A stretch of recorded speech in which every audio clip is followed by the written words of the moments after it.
Okay, we're back again with landscape history and integrity.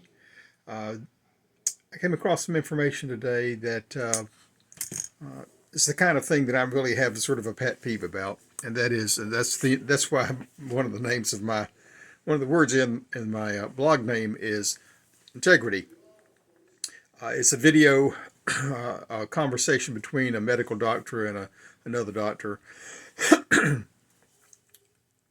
and what was most important to me, of course, people do have written books and done studies and things like that. So your other blogs want to get on people who have done something, right? Who have something to offer them, gives them content. So this was a doctor, a female doctor, Dr. Catherine Shanahan. She went to graduate school, medical school back in the 90s. And she shared about what her experience was like, and that's what I thought was the most important. Now, has some of her own conclusions as a family practice doctor and dealing with people in the same family who have, why do they have such varied kind of medical issues from the old to the young? So that's where her interest got piqued, and then she went on to study and her own personal stuff. My spouse has had her medical problems. I've had my own kind of medical issues. We all do. So as you go through life, by the time you're my age, you've got a good bit of experience and can sort of see through the weeds. And so this woman, this doctor, was sharing her experience in this conversation, and I thought it was worth knowing because we keep assuming, the average person assumes that the quote unquote experts, the organizations and entities that are carrying the message that we need to trust in, um, you know, we assume that they're telling us the truth. I just watched a comment by, excuse me, the CEO, the head of PBS. It was ridiculous. And the woman said, we need to, essentially, I'll paraphrase, but she said something to the extent of, well, we need to stop focusing so much on truth because it gets in the way of us coming to consensus. Well, this is the whole problem. We have a whole lot of lies going on, bringing us to consensus, which are lies themselves, and then we follow these lies as if they're things that we should agree in or participate in. So this particular doctor, she was talking about when she was medical school, they like had one course or something in nutrition. It was sort of a pretty lightweight course, and so she says the diet information that most doctors are giving people these days will make them sick. Well, let me raise my hand. My doctors give me the most bogus medical information in the world, and of course they're busy doing the things that they do. You got to. That's part of the problem.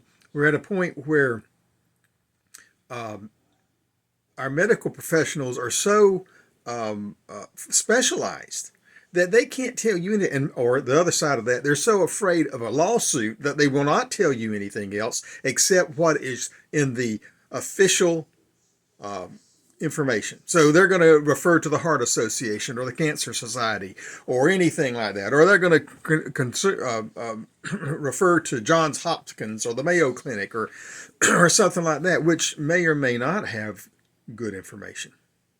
So all of us.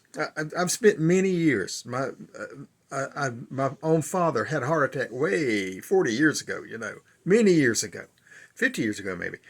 He had a heart attack. He had to change his diet because of his heart attack. He changed his diet based on what they were claiming was true. And of course, what was that? Saturated fats clog your arteries, and polyunsaturated fats won't. You need to not eat salt. You need to not eat butter. You can't have any fat. Cut all that out. So he lived the last 40 something years of his life not enjoying food, for bogus reasons. Now you can go plenty of places right now, and you can find plenty of information telling you, proving studies that indicate that you can eat butter and you can eat salt, etc. My grandmother was went to the nursing home when she was 103, had been eating salt her whole life, and what did they tell her? Oh, you need to stop eating salt. We snuck salt into her because we knew that was crazy.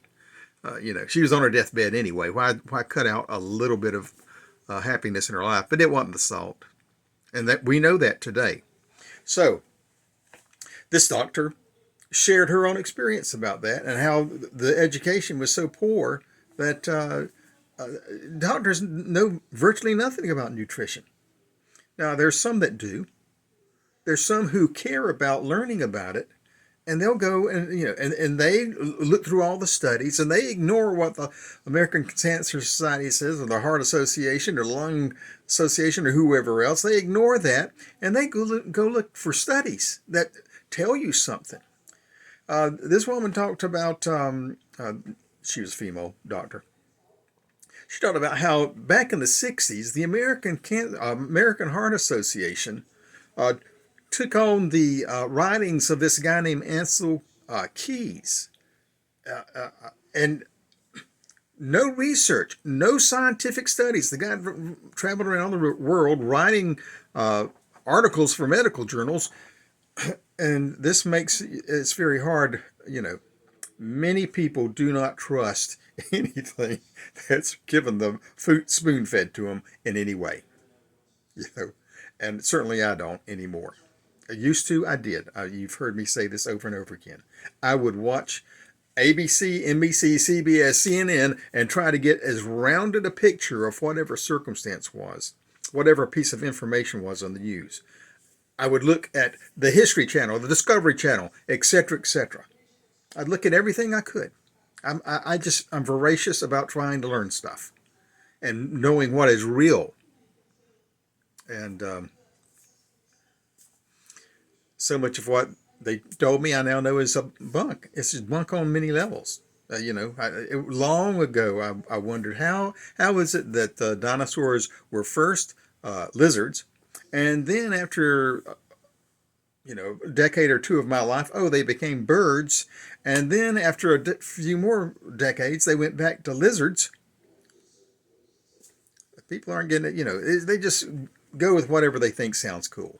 A new idea. Their ideas, they're not scientifically proven about anything. But anyway, getting back to this woman in her conversation with the interview. So here's the thing.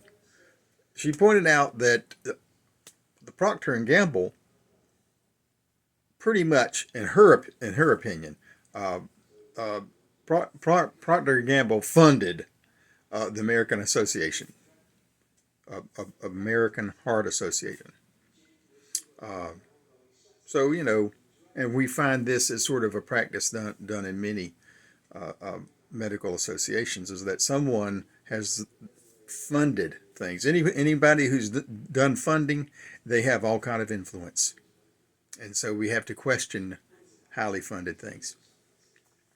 Anyway, that was her experience, and without, I don't remember her exact words, but basically the impression I got is that the Heart Association was bought off by a pharmaceutical company, and they used bogus information, a narrative. You'll hear me talk about narratives all the time, because narratives are story. They're not research. And even if they sprinkle some research information in, they pick up. Well, I just watched two things on the quarterback of the University of Georgia who got hurt in the recent SEC championship. One guy talked for a long time about, look, what the athletic department has said is that the quarterback is seeking treatment. What kind of treatment is the best treatment? That's what he said. And he said, be assured that unlike their kicker, who is out for the season for a season, because he's had a season-ending surgery, season-ending injury that will require surgery. They did not say that about the quarterback. Yet I go and look at another article on the internet. Oh, the quarterback's college career is done. Now, which one is real? Well, I think the guy that said that he's seeking treatment is the one that's telling us the truth. The other is just an assumption. And this is where we are with so much of the stuff that we know about. So, anyway, this doctor is, once again, I'm sure you've heard, don't eat saturated fats, don't eat butter, etc. Polyunsaturated fats are okay. But her particular interest is in seed oil because she's done a lot of research into seed oil. She's had patients who have had seed oil issues, in her opinion. She's written a book about how seed oils are bad for you. And she talks about how the seed oils can be toxic, and that, a French fry, you go to a fast food restaurant, get a French fry. One French fry has as many toxins as a cigarette does. Now, are they toxins that your body can take care of? I don't, you'll have to read her book if you care about it.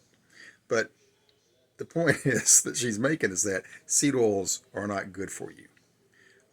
And she points out that in her book, she recommends people use butter or to cook with. Butter, coconut oil, olive oil, and a couple other things to cook with instead of like corn oil, grapeseed oil, etc.